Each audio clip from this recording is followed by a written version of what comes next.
At ayun na nga guys, magandang umaga sa inyo lahat guys. Eto, nandito na tayo ngayon sa Villa San Miguel Subdivision, Tayaba City para sa last stud session ng mga chihuahua natin. Ano? Okay, so ayun yung mga chihuahua. And itong nalapit na to, ang ating proven male stud. Okay, so eto, ayan. Tapos ayun yung nasa dulo, yung female ni Sir Jason. So mamaya interviewin natin si Sir Jason. Ano?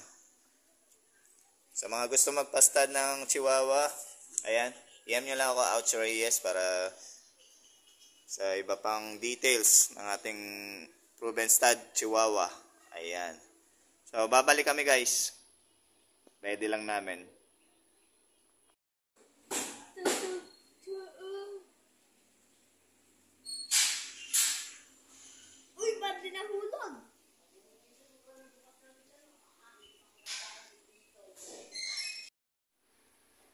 At ayun na nga guys, natapos na tayo sa stud session ng ating mga Chihuahua dogs ni Sir Jason.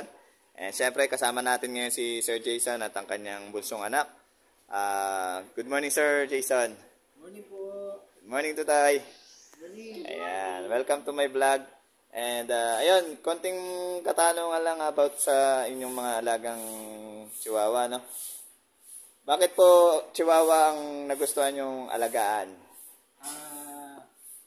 Bali, medyo matagal na kaming walang aso simula nung ako'y nagkapamilya. Tapos, naisipan namin nung pandemic. Naisipan ulit namin mag-aso, gawa ng mga bata para may libangan. Yun, kaya namin naisipang mag-chihuahua para pambahay, para maaliw yung mga bata.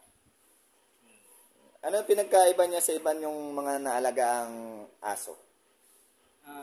Chihuahua, medyo hyper, malambing, yan, lagi nakasunod sa iyo.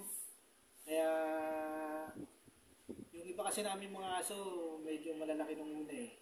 Kaya naisipan namin, maliit na lang muna para pambahay na. Tsaka yun, malambing. Ilan taon na po kayo nag-aalaga ng Chihuahua? Bali, pandemic nga, edi mga 3 years o 2 years, gano'n. Yun. Any tips, advice para sa mga gusto mag-alaga ng Chihuahua puppies? Kailangan, malinis tayo.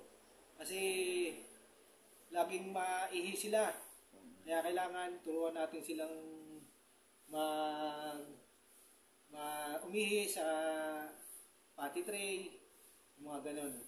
Kailangan, yung pagano, kasi pag minsan naglalagas ang buhok, pag nasa bahay, sa loob ng bahay, kaya kailangan lagi tayong malinis.